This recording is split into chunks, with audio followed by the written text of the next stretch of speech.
নমস্কার বন্ধুরা, আপনাদের সকলকে এই চ্যানেলে স্বাগত জানাই।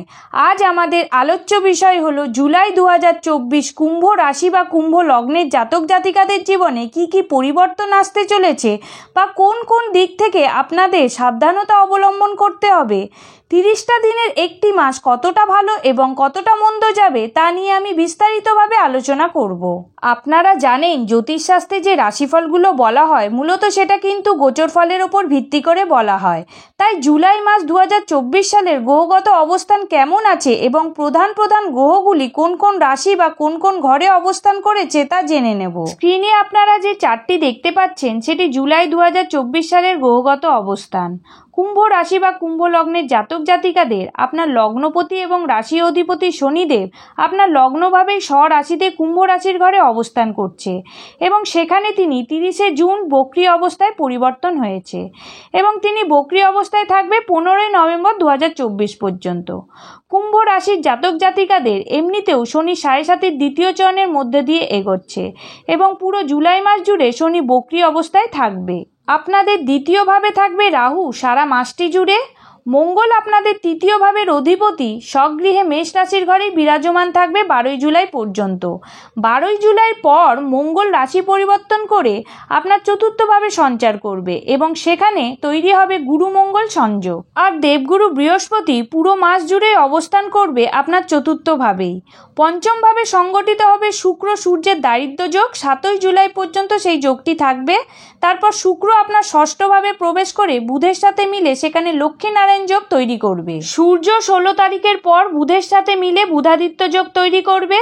তারপর বুধ কিন্তু 19শে জুলাই রাশি পরিবর্তন করে আপনার সপ্তমভাবে সঞ্চার করবে আর অষ্টমভাবে কেতু কিন্তু পুরো মাস জুড়ে বিরাজমান থাকবে। সর্বপ্রথম মঙ্গলের কথা বলবো। মঙ্গল 12ই জুলাই পর্যন্ত প্রচণ্ড স্ট্রং থাকবে, কারণ মঙ্গল স্বরাশিতে অবস্থান করে আছে এবং লগ্নপতি শনি বক্রী অবস্থায় মঙ্গলের ওপর দৃষ্টি দিচ্ছে। আর তৃতীয় ভাবের মঙ্গল প্রচণ্ড পাওয়ারফুল হয়ে যায়, কারণ মঙ্গল তৃতীয় ভাবের কারক হয়। মঙ্গল আপনাদের দশম ভাব এবং তৃতীয় ভাবের অধিপতি। এই সময় কর্মক্ষেত্রে ভালো গ্রোথ দেখতে পাবো। এতদিন ধরে কর্মক্ষেত্রে যে নানান রকম সমস্যা চলছিল সেই সমস্যা থেকে বেরিয়ে আসতে পারবেন। কর্মক্ষেত্রে সেরকম কোনো বড় ধরনের সমস্যা আসবে না। এই সময় যাদের কোনো কাজ বা টাকা পয়সা কোথাও আটকে ছিল সেটা পুনরুদ্ধার করতে পারবেন। এই সময় আপনার পরাক্রম, সাহস, উৎসাহ, চেষ্টা, পরিশ্রম বাড়তে চলেছে। তাই জন্য যারা নতুন কর্ম খুঁজছেন তারা এই মাসে কর্মপ্রাপ্তির জন্য চেষ্টা করতে পারেন, ভালো ফল পাবেন। যেসব কাজ বাড়িতে বসে ইনকাম করা যায় সেই সব কাজে এই মাসে ভালো ফল দেখতে পাবেন। কর্মে অত্যাধিক খাটুনি, অত্যাধিক পরিশ্রম বেড়ে যেতে পারে, তবে আপনি যতটা পরিশ্রম করতে পারবেন ততটা কর্মে এগোতে পারবেন। এই সময় কেরিয়ারে নিজেকে আপডেট করার জন্য নতুন কিছু কোর্স করতে পারেন, যেটা আপনার স্কিল ডেভেলপমেন্ট করতে সাহায্য করবে। এই সময় কর্মসূত্রে শর্ট ডিস্টেন্স ট্রাভেল হতে পারে। এই সময় যারা অনলাইনে কাজ করেন বা সোশ্যাল মিডিয়া বা অনলাইন মিডিয়াতে কাজ করেন তাদের জন্য সময় ভালো। তাছাড়া যারা সেনা, পুলিশ, কোনো আর্মি ডিপার্টমেন্টে কাজ করেন বা কোনো শাসক বিভাগের কর্মচারী তাদের অগ্রগতি লক্ষ্য করা যাবে। এখানে শনি মঙ্গলের ওপর দৃষ্টি দিয়েছে, তার ফলে আপনার মধ্যে আগে এগোনোর চেষ্টা থাকবে সবসময়। আপনি কর্মক্ষেত্রে আগে এগোতে পারবেন। আপনার কর্মে ভাগ্যের পুরোপুরি সাপোর্ট পাবেন। এই সময় কর্মক্ষেত্রে প্রচণ্ড আপনি কম্পিটিটিভ থাকবেন। যারা এই সময় কর্ম পরিবর্তন করতে চাইছেন তারা কর্ম পরিবর্তন করতে পারবেন, তবে 12ই জুলাইয়ের আগে পর্যন্ত কর্ম পরিবর্তন করার জন্য সময় ভালো। এই সময় আপনি একটু ওভার কনফিডেন্ট হয়ে পড়তে পারেন এবং তার সাথে আপনি ওভার অ্যাগ্রেসিভও হতে পারেন। যেহেতু মঙ্গলের দৃষ্টি আপনার দশম ভাবের ওপর পড়বে, সেহেতু আপনি কর্মস্থলে একটু ছোট ছোট কথায় রিয়্যাক্ট করে ফেলা, একটু বেশি উত্তেজিত হয়ে পড়া, এই সব জিনিসগুলি প্রবলেম ক্রিয়েট করতে পারে। তাই নিজের অ্যাগ্রেশন, রাগ, ক্রোধের ওপর নিয়ন্ত্রণ রাখতে হবে। মঙ্গল প্রপার্টির কারক গ্রহ আর প্রপার্টির ভাব অর্থাৎ চতুর্থ ভাব, সেই চতুর্থ ভাব থেকে মঙ্গল দ্বাদশভাবে অবস্থান করে আছে। এই সময় যারা প্রপার্টি বিক্রি করতে চাইছেন তারা 12ই জুলাইয়ের আগে করতে পারেন। 12ই জুলাইয়ের আগে সময়টি অত্যন্ত ভালো। এই সময় লগ্নপতি শনি বক্রী থাকার জন্য আপনাদের মধ্যে একটা লেথার্জি ভাব কাজ করবে, একটু অলস হয়ে পড়তে পারেন। এরপর দৈত্যগুরু শুক্রদেব 7ই জুলাই রাশি পরিবর্তন করে আপনার পঞ্চম ভাব থেকে ষষ্ঠভাবে সঞ্চার করবে। শুক্র ধন, সম্পত্তি, সৌভাগ্য, ঐশ্বর্য, লাক্সারি কারক গ্রহ।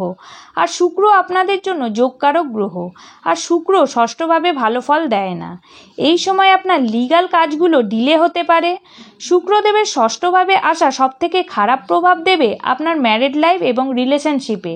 বেশিটা ম্যারিড লাইফের ওপরই খারাপ প্রভাব পড়বে, কারণ ষষ্ঠ ভাব আপনার সপ্তম ভাবের দ্বাদশ ভাব, আর যেখানে বুধের সাথে সংযোগ তৈরি করবে। শুক্র বিবাহের কারক গ্রহ এবং অষ্টম ভাবের অধিপতি বুধের সাথে অবস্থান করছে।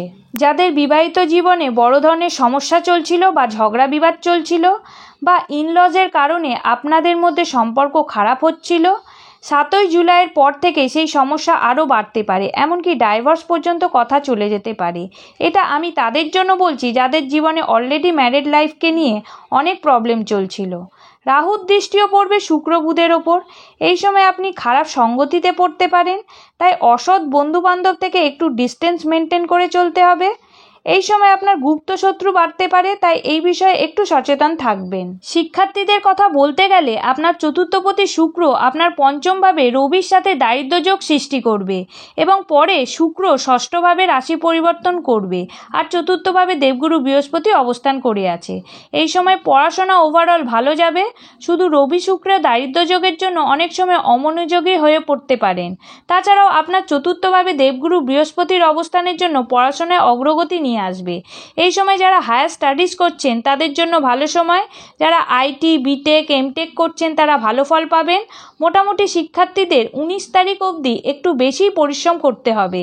যদি আপনি কোনো কম্পিটিটিভ এক্সাম দিচ্ছেন বা কোথাও অ্যাডমিশন নিতে চাইছেন, এই মাসটি আপনাদের জন্য ভালো থাকবে। 19 তারিখের পর আরও ভালো যাবে। এই মাসে সম্পূর্ণ মাস জুড়ে রাহু মহারাজ আপনার দ্বিতীয়ভাবে অবস্থান করে থাকবে। সেই কারণে আপনি এই মাসে অর্থ সঞ্চয় করতে কিছু সমস্যা ফেস করতে পারেন। সেই জন্য এই মাসে একটু অতিরিক্ত ব্যয়কে নিয়ন্ত্রণ করতে হবে, তা না হলে সমস্যায় পড়তে পারেন। যে জিনিসটাতে ব্যয় না করলেই নয় বা এমন কোনো এমার্জেন্সি সিচুয়েশন চলে এলো যেখানে অর্থ খরচ না করলেই নয়, সেখানে তো আপনাকে অর্থ খরচ করতেই হবে, কারণ সেটা আপনার হাতে নেই। কিন্তু যে খরচ হয়তো এখন না করলেও চলে যাবে, যেটা খুব এমার্জেন্সি নয়, সেরকম খাতে অর্থ ব্যয় না করাই ভালো।